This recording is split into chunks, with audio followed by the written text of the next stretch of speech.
con tu gorrito puesto, las piernas bien estiradas, ábrelas lo más que puedas. Fíjate bien cómo caen las piernas un poco. Bien derecha tu espalda, caen las piernas un poco formando el famoso squat.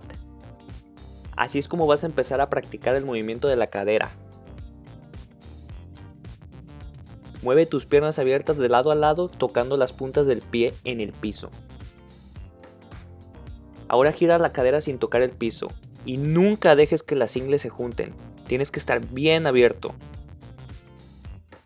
Trata de hacerlo cada vez más rápido para que agarres confianza. Separa tu cuerpo en dos secciones, de cintura para arriba y de cadera para abajo. Mueve el torso y lo dejas en ese lugar. Después piernas. Después torso de nuevo y otra vez piernas. Y así sucesivamente, uno y uno. Este es otro ejercicio que puedes hacer para entender la separación.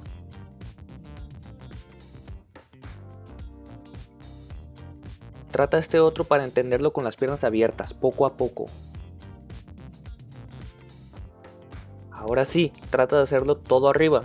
Torso, piernas. Torso, piernas.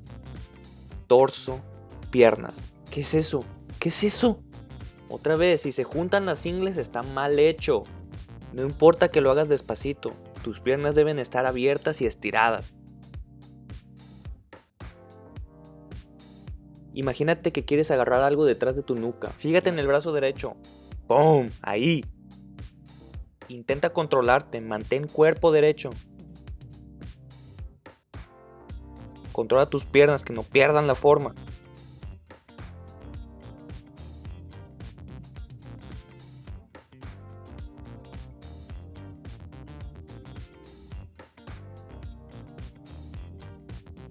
Ay, ¿te duele el cuellito?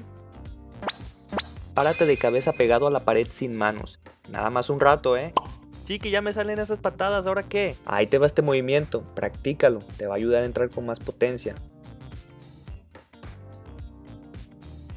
Sube y patada.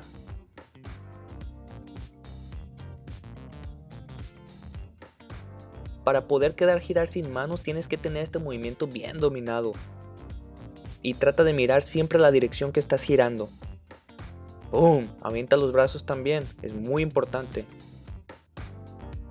¿Qué? ¿Y desde arriba cómo se empieza o qué?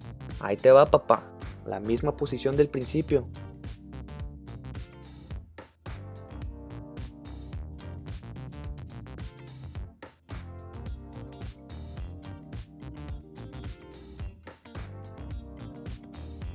Está fácil, ¿sí o no? Solamente tú vas a saber cuándo va a ser el momento indicado para girar sin manos. Eso va a depender del impulso que agarres. Ahí nos vemos.